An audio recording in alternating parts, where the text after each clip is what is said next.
For almost 6 months, I've been ignoring the most popular advice out there for beginner YouTubers.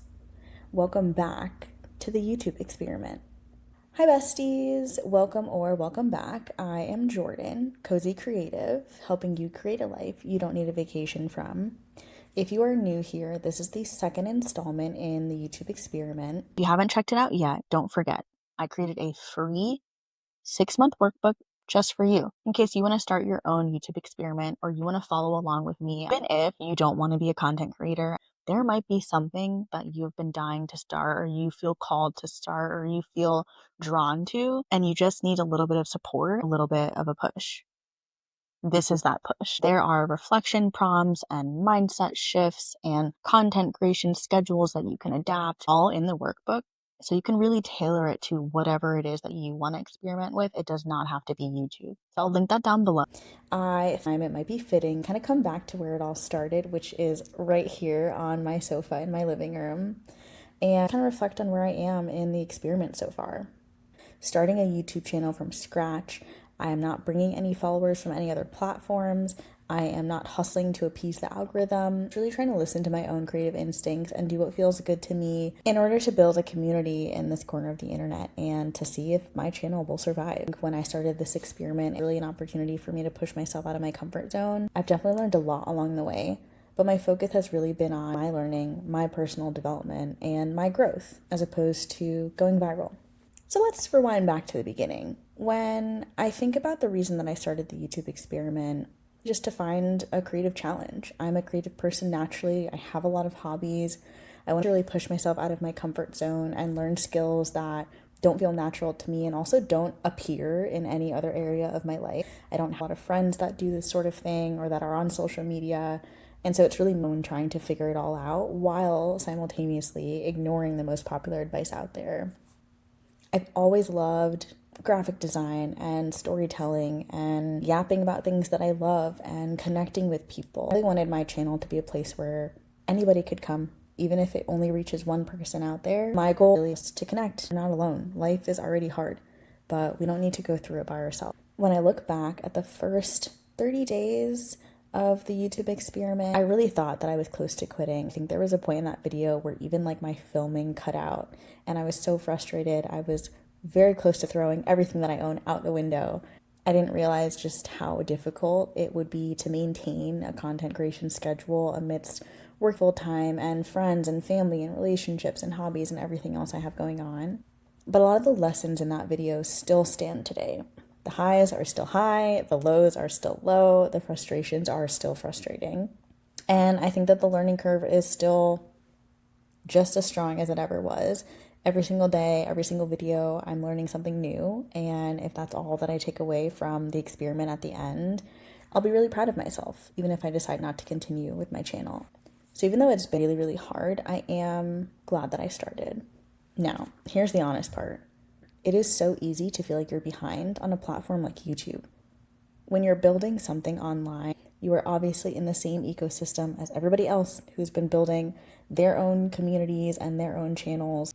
One thing that I learned in therapy is actually sitting with and naming your emotions. So I've been able to really apply that to YouTube.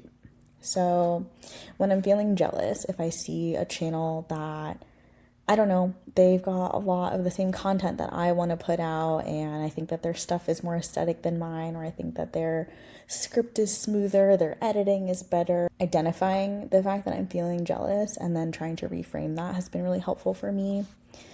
I think jealousy gets a bad rap. I think people associate it as being a really, really negative thing. I think that jealousy can be helpful, actually, just in terms of letting yourself know what you're really passionate about. You wouldn't feel jealous about a thing if you didn't really care about it. So using that feeling as a signal to remind myself that I do really care, that I want the outcome, that I want to put in the effort, that I want to do a good job. I think all of those are good things.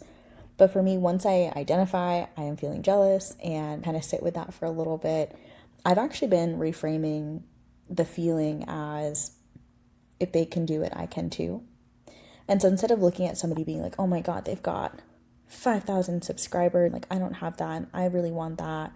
There is enough for everyone. There is enough space on the internet. There is enough gold medals, there are enough YouTube plaques, there's enough accolades, there's enough subscribers, there's enough of a community. There is no shortage in this world. There is enough for everybody. There are enough places at the top for all of us. So instead of really dwelling on the fact that my channel is not where I thought it would be, after 4 months, 5 months, to use that as encouragement and use other people's journeys as encouragement. Because I know that if they've carved out a space for themselves and they've made it possible, it's possible for me. And that's exciting. So that's really how I've been thinking about comparison in these last couple of months. I'm subscribed to Ali Abdaal's newsletter, and I remember in one of the issues, he was actually talking about comparison as well. He actually shared his own stats, and he posted 52 videos in his first 6 months. I've probably posted, by the time the experiment is over, maybe 10. I think it took him 100 videos before he got monetized. And I think to get monetized, I think it's 1,000 subscribers and 4,000 watch hours. That's a lot. The amount of time that he was able to pour into YouTube in the beginning and the consistency and the frequency is obviously different than mine. And so I can't expect the same results. Those numbers, which seem crazy to me. Like, I cannot imagine having made 100 videos out there on the internet. One thing that I appreciated about his newsletter is that he brought up this perspective of, I think it's like a Chinese tree or something like that. I'll go back and see if I can find it. But there's this tree or this plant that you can't see anything above ground, I think, for a significant amount of time. And then all of a sudden it like shoots up out of the ground and it is this ginormous thing that grows very, very rapidly in a short amount of time. And so his point is really, we are just like that, not feeling behind, but reminding myself that I am building roots. And that is super important if I want this to be sustainable. Part of that perspective is also reminding myself that YouTube is not the only thing that brings me joy. I can get really hyper-focused when I'm excited about something or when I've got a new creative pursuit, when I'm designing something in Canva, when I'm building pages in Notion, that I can get in these like sprints of just focused on YouTube, doing all the content planning, cranking out the filming, editing all of the time, and then just seasons where I'm not doing any of that. I think that's okay, but keeping that perspective that YouTube is not the only thing that I have going on. It's not the only source of joy in my life. It's also not the only source of community in my life. Thank goodness. I have a very, very strong support system. I've got friends, I've got family, I've got 5011 hobbies, I've got a career that I'm building. And so really trying to lean into things that are not YouTube. One of the reasons that my channel's mantra is helping you build a life that you don't need a vacation from is because that's what I try to do in my own life every single day. You don't need to go on extravagant trips or have super expensive hobbies or always be running around doing stuff in order to find joy and fulfillment and contentment in your own life. You can find that right here, right now, with me and with your hobbies. And so that's a big reason why hobbies are a huge part of my channel and a huge part of my community. So if it takes a year or two to really find and build the 1,000 subscribers or the 5,000 subscribers that become my community, those are the people that I know are going to stick around because they found my channel one way or the other. They're interested in my content and what I have to say, and we can hang out together and spend some time together. And I think that's the most important part. So having a life, essentially, having joys outside of YouTube also helps me to bring more to my channel and bring more to you all. That said, I am quite excited to share some new things I've been working on with you, so keep your eyes peeled for that. Again, I spent a lot of time making my Cozy Living Starter Kit, and it is completely free. It is for you. It is my gift to you. So take advantage of that, download it, share it with your friends. Moving forward, I do want to reevaluate my goals. When I started the YouTube experiment, I only put the first 3 months of goals into my Notion dashboard because honestly, I wasn't even sure if I wanted to continue after 3 months. Obviously, I'm still here, so I haven't quit just yet, but my goals at the time were really simple. Post, learn how to film, talk to the camera while making eye contact, right? Like things that I think now, I'm not going to say I've mastered because I think it takes a long time to really master something, but I feel more comfortable doing, I think, some of the basics that in the beginning I had no idea what I was doing. I've actually switched video editing platforms, and so I'm also experimenting on the back end with some cool stuff. I've added in CapCut and Descript into my rotation, along with Riverside, Notion, and just a couple of the other tools that I have. I still have my phone. I'm not rich enough to have a DJI Osmo Pocket 3. Even though if anyone wants to gift it to me, let me know in the comments down below because it looks so cool. But where I'm at right now is my phone and a tripod, maybe my laptop. So as I'm winding down with the 6 months of the experiment, where do I really want to push myself and where do I want to focus? And so that also means redefining success for myself, which I do feel like happens constantly. I'm going to show you what I've been thinking about in terms of goals for the next part of the experiment. This is my YouTube experiment dashboard. If you haven't seen the first video in the series, go check it out.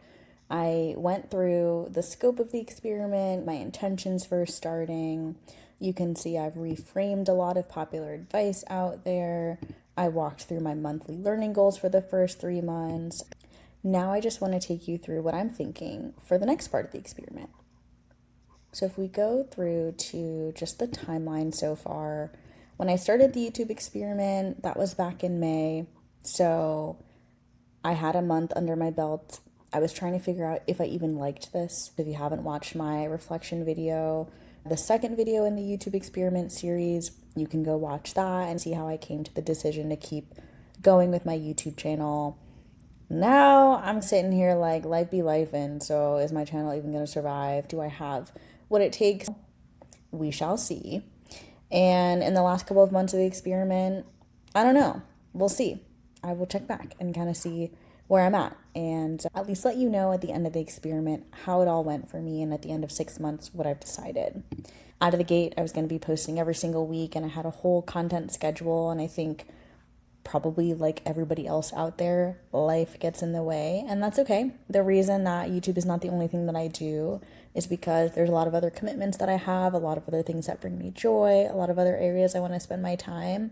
And so over the last few months, I've really had to learn when to scale back, when to ramp up, when to use the scheduling feature as a way for me to get ahead when other parts of my life are a little bit slower, or when I've got a little bit more downtime to focus on my channel.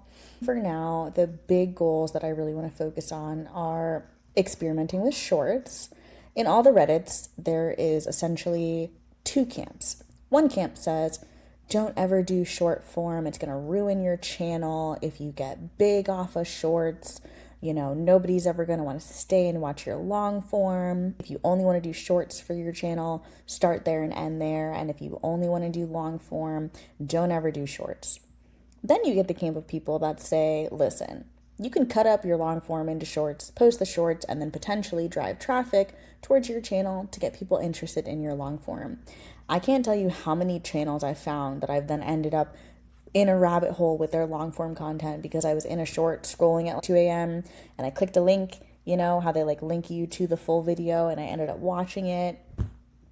That's actually how I found a lot of cool creators recently. I found this woman named Chloe. She does a bunch of science stuff. I found this whole channel where they get professional drummers to listen to songs they've never heard before and then try to drum the tracks. There's been some really cool content that I love consuming that I only found through shorts. So why does that matter? For me, in the next phase of the YouTube experiment, I want to at least create 1 to 2 shorts that are either a slice of my long form or complementary to my long form content to try and drive traffic to my channel. It's as simple as that. I'm not trying to get famous on shorts. I'm not trying to be like that guy with 1 million streams and 1 million retweets, whatever the like repost version of a shorts is. You know the one I'm talking about. You have any kids? How many baby daddies do you have? No, I'm not trying to get real big from shorts. I just want to see if I can use it as a way to appeal to people out there that maybe are only in shorts, and maybe I can drive them towards my long form. Like, that is it. Then something else I want to focus on is really just deepening my community connection. So I know that I think it used to be called community tab, and now it's just called like posts tab or something if you're a creator. For every video that I post, trying to take advantage of the community post feature. I also learned that in Descript I can make GIFs of my content, so I want to play around with posting a GIF, adding some text, posting that.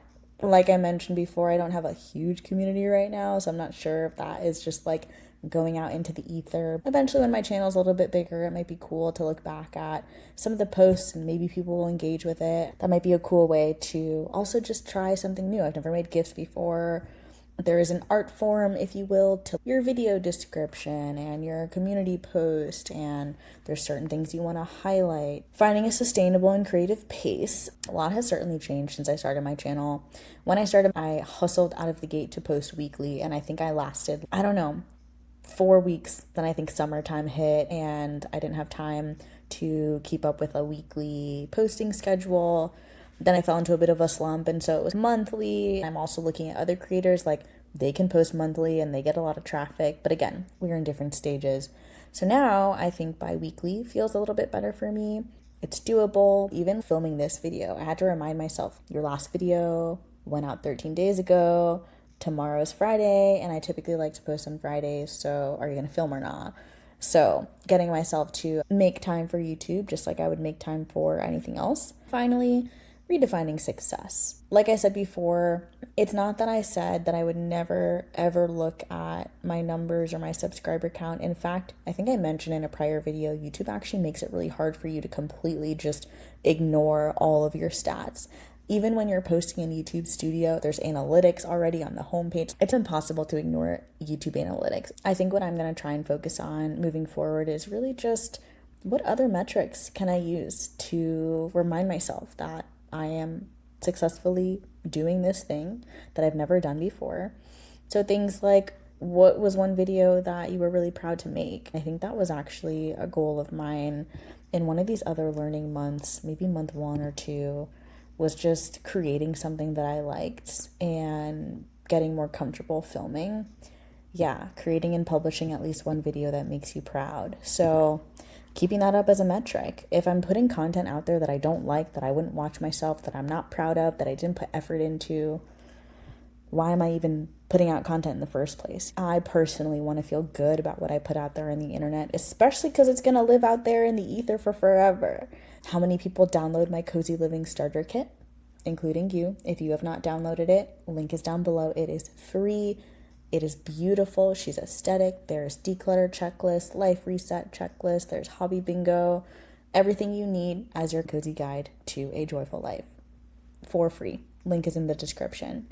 So how many people are actually going through and downloading and using the guide and taking advantage of it and getting some use out of it? That's why I created it, was for people to get good use out of it and to repurpose it for their own needs, and making sure I don't get caught up in the views and the subscriber counts and stuff like that. It is important. But again, I just go back to the fact of I didn't do this to get famous. Like I didn't start YouTube to go viral. I didn't wake up one day and say, I want to be internet famous. I want to be a content creator. I want to do social media full time. That's not my journey. I didn't start YouTube to get rich. I didn't start this to make a ton of money. I have a full-time job that pays my bills. So I also need to make sure that I am focused on that and just like giving attention to the other areas of my life. But just making sure that I am creating something that I love, making sure that I'm driving people to my freebie, making sure that I am challenging myself with shorts and community posts. These are the 4 main areas in the next part of the YouTube experiment. These goals feel ambitious to me. They feel still out of my comfort zone. Some of them I think will take longer than, the next season of the experiment to really nail down, but I'm excited and I want to see where my channel goes. I want to see if it survives. I don't know if there is a specific time frame. I have to get 1,000 subscribers, or I have to get my 4,000 watch hours, or if I can just be on the internet indefinitely until that happens. I should probably look that up, but I am going to be here for the foreseeable, and I will come back at the end of the experiment and let you know what I'm thinking and if I want to continue, and if I feel like my channel is even worth keeping. You're along with me for the journey in real time. I don't know if my channel will survive in the way that the YouTube algorithm views success. But again, if I am on here in my corner of the internet with you, then that's cool. And I love that. And I love being here with you. I'm building something that feels real and cozy and creative and genuine and authentic. And I hope that you want to be here with me along for the ride. It's interesting because I think at this point in time I might have 15 subscribers, 16 subscribers. And that's obviously more than I had when I started, which it was just myself and my brother. Telling him the other day, like, look, I have been on this for almost 6 months. I've been doing this platform. I've been putting in this time and the effort, and I'm not really seeing the numbers, right? Just because the experiment is not like focused on trying to hack the algorithm to get subscribers. Essentially, what he had told me is think about if you had a party or a kickback or a cookout and you had 16 people in your space, in your home. That's a lot.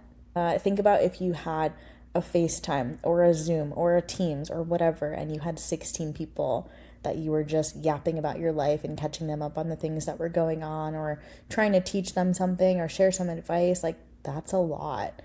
Ever since he said that, it has really reframed my perspective. So if I have 20 followers for the rest of my channel, but I'm able to make content that people can engage with and that they like and that I feel happy creating and sharing, that's a win. That's a win for me. So I'll be back to share at the end of the experiment where I'm going next, but that's the update for now. And I'd love to hear from you. Is there something that you've been experimenting with? It doesn't have to be creating a YouTube channel from scratch, but if you are deciding to do that, I would love to hear how your journey is going, any tips you might have. But it could be anything: switching careers, trying a new hobby, focusing on anything that pushes you out of your comfort zone. Nothing is permanent, so don't let the fear of failing prevent you from getting started. That's the whole premise of an experiment, is that you try, you fail, you try again, you learn, you try again. Apply some of the principles of the YouTube experiment to your own life and let me know how that's going for you. I don't have that many comments right now, so I do read them all. Please let me know in the comments anything that you've been working on, how your YouTube journey is going, if you liked these kind of videos and you want to see more. It means so much to me to connect with you there. So, until next time, keep it cozy.